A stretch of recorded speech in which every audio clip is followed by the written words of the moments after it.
It was Mother's Day weekend of 2007, so 5 years ago, when we went camping. We were away for a weekend, and Dad was preparing a sermon while we were away. It was kind of a working vacation. Something broke on the camper. It was a rainy weekend, and Dad had to go get a part. He wasn't feeling real good anyway. We thought he had the flu. He had to fix this part, and I remember that he left all his tools lay out, which was really unusual for him because he's a very meticulous person, very detailed. And I remember thinking, because it was raining, why did he leave all his tools out? So we put the tools away, and then we thought, well, he has the flu. We finished that weekend out, and he didn't get better, so he went to the doctor. And that's kind of how it started.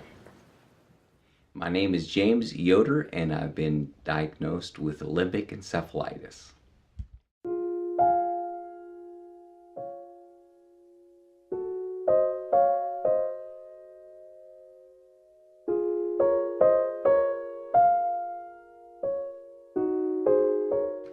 Well, I grew up right here in Berlin, and basically, I mean, other places before that, but what I remember is Berlin, with my mom and dad, Chris and Esther Yoder, my two brothers and sister. I was pretty even keel. He had mischief in him, but I think he did the right thing most of the time. Tried to do the right thing most of the time. He was really shy as a kid. Like, if in the classroom growing up, he wouldn't be the one to raise his hand. And so I think that changed as he grew and got more confident. That he changed in that he gained confidence, especially through sports. I think sports was very instrumental in that because he was very athletic. You were really athletic. That's true. And so as you gained confidence in that, I think helped that me gain confidence in the public speaking arena, especially. In other areas of life. In other areas, yeah. Well, I decided that I wanted to go to Bible school for a few years, and I didn't go with the plan that I'm going to be a pastor. I just wanted to get closer to God. And so after I went to Bible school, then the church that I actually eventually pastored, they extended an invitation to me to come and work with the children there. That's what I did. I came and I was actually a children's pastor for many years there. And that got me into that, and then I moved from working with children into working with adults, and eventually became the senior pastor there. It begins and ends with people. People, people, people. You know, you're responsible for the vision of the whole church. So the group mentality, you think, where are we going as a people? And then all the way down to individuals. When individuals are going through issues, then it's working with individuals. There's something about working with people like that. I like to, see myself and to see other people going from point A to point B to help a person grow from where they're at and improve something or to be able to move ahead. I just love that. As much as I can remember, life was good. I just about ate about anything I wanted to. I would go golfing. I would just do everything, physical activities. That thing that you think of as the American dream, advancing in, we were on our way.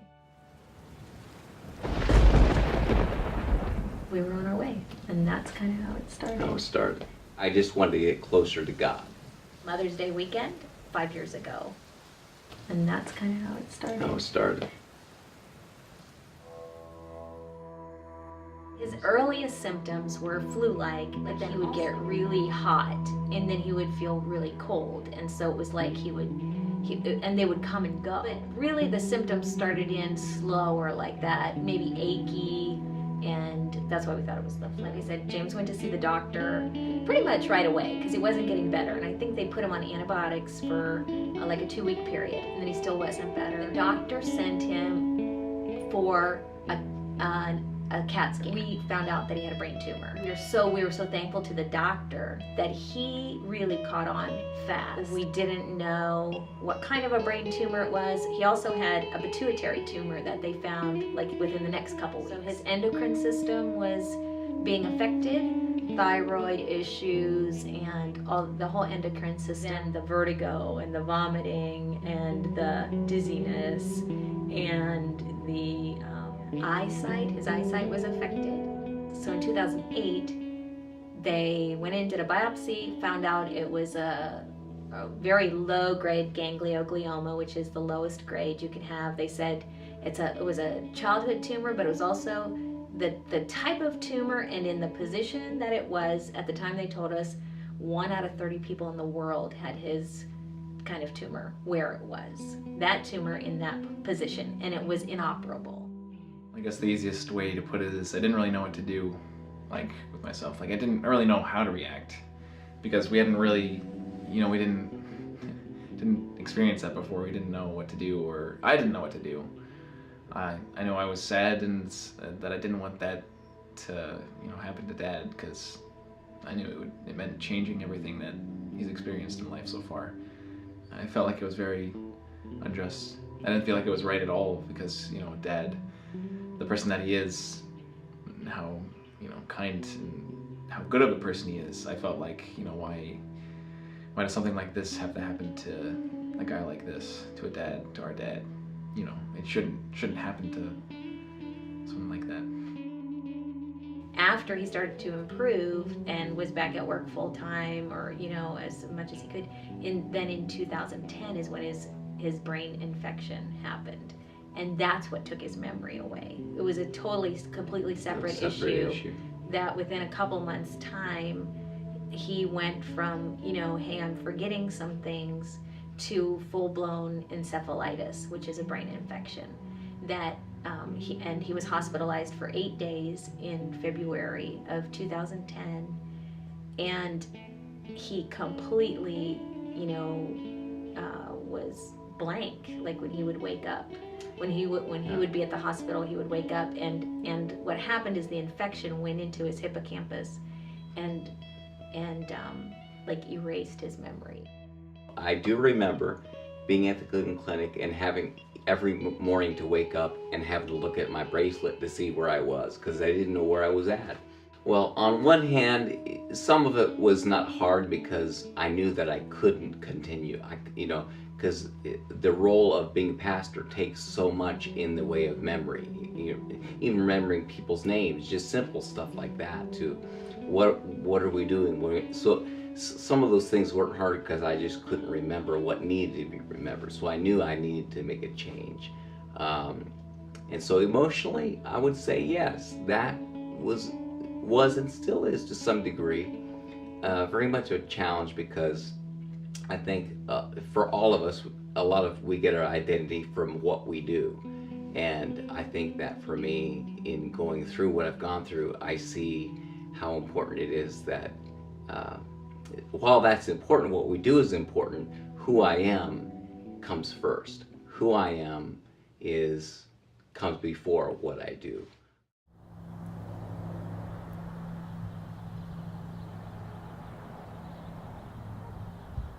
We are at Berlin Christian Fellowship Church. All right, and this is where you used to preach? That's right, this is. And you still come here every Sunday, right? Every Sunday.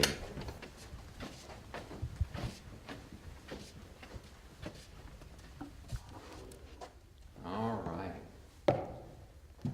That's where you used to preach from. This is where I used to preach from, that's right. So what do you miss about it, Dad? What do you miss about preaching there every Sunday?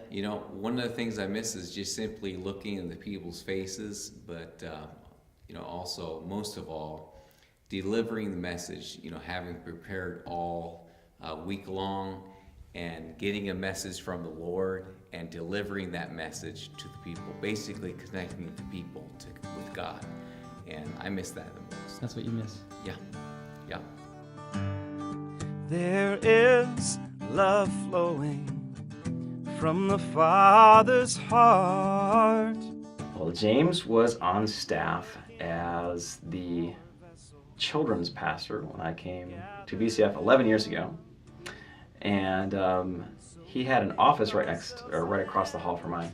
And he was at the time he was covering over the responsibilities of the worship team, and in many ways I was sort of put under his direct mentoring or tutelage or whatever you want to call him. I loved, he'd always just be smiling and whistling and singing and happy, and he'd always come and say, "Top of the morning to you," like that kind of stuff. And he was responsible. And so James, although he's like really, was happy and jovial and everything, he is like the ultimate follow-through guy. And he is a very responsible person. And I feel the memory of a couple times where he would pull me aside and say, "Listen, we have to work on this, or this is not working," and he cared, deeply about the congregation and the worship team. And the rain falls down. Pure gold. Optimistic, operates with honesty and integrity at all levels. Steadfast. Somebody who is steadfast. Dedication is the first thing that comes to mind. Intelligent and full of wisdom. He's had a really special place in my heart for a long time. James Yoder is faithful, and James Yoder is a man of integrity. James Yoder is wonderful and gentle. James Yoder is pastor and friend. He's a hard worker and determination. When he wants to do something, he's determined to do it. Always that smile on his face, always that, "How are you doing?" He's a really good friend. I tell you, I'm very proud to be his best friend.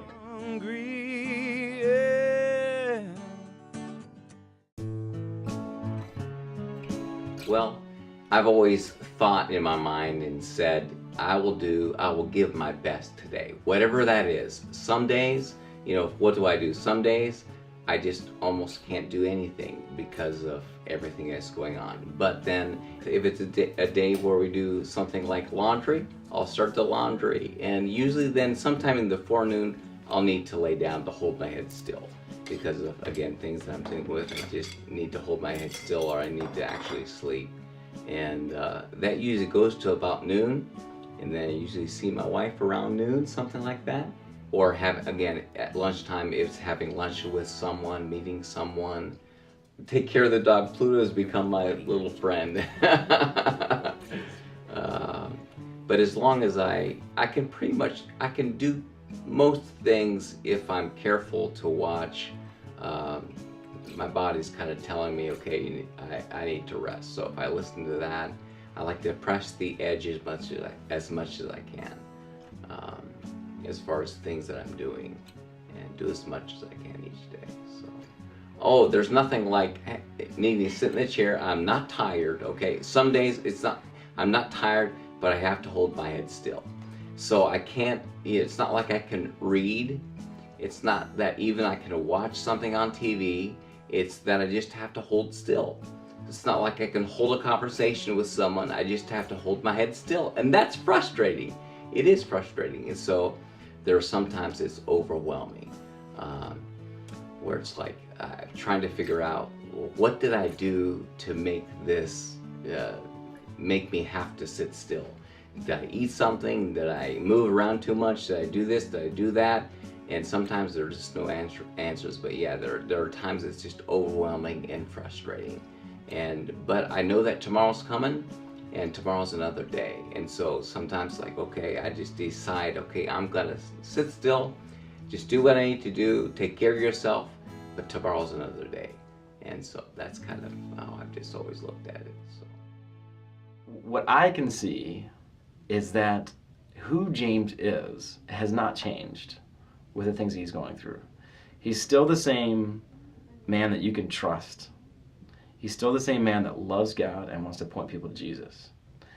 And still this faithful father, faithful husband, cares about the church, calls us up to pray for us, to bless us. I mean, it's like the fundamental who is James Yoder.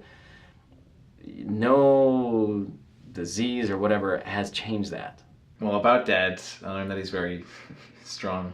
He's like one of the strongest people that I know, sticking to his faith through, everything that he's been put through. I've learned that he's the same person that he is now that he was before. He's kept his He's kept his personality, and he's honestly like the kindest person anyone could ever know. You know what's really in someone when it's not easy to believe. It's not easy to keep praying. It's not easy to keep worshiping. I mean, everyone can, you know, on a sunny day, when everything's going your way, be like, yeah, I love God, I bless God. But when you really don't want to, or you don't understand what God is doing, or it seems unjust, or you're like, you have very little left to stand on, and yet you still say, God, I'm yours. I'm at your disposal. Whatever you want to do in my life, I don't understand, but I'm going to worship you, and I'm going to serve you and love you and do everything I can with what I have in my hands. That's the true character of a person. There's times when we just have to grieve, like we just cry together about the frustrations, because it does seem, the doctors have told us at present, you'll never get better. And it will always be like this. And yet we've seen improvement. Right. And so we grieve a lot because of what has been lost or the frustrations. But then we move on. You know, it's like you can't stay in that place, but you have to. But we feel like that's also very healing, because if we don't grieve, if we don't cry about what we've lost, or maybe today's a bad day, but tomorrow's coming, and that's what we tell each other. Tomorrow's coming. Tomorrow's a new day. You'll feel better tomorrow. We'll see it differently tomorrow, and tomorrow does come, and we start again. And when you talk about grieving, it's like it helps to actually when I'm feeling something, to actually face it. To, like the Carol says, grieve over it. Okay. Think about it, face it as much as you can, so that I can move on, and that seems to help. And again, it's almost cyclical in some ways, where you may have to go for a week and not have any sense of something, and then for some reason a day comes. Okay, here it is again. All right, well, let's work through it step by step, and tomorrow's coming. So in God, there's hope.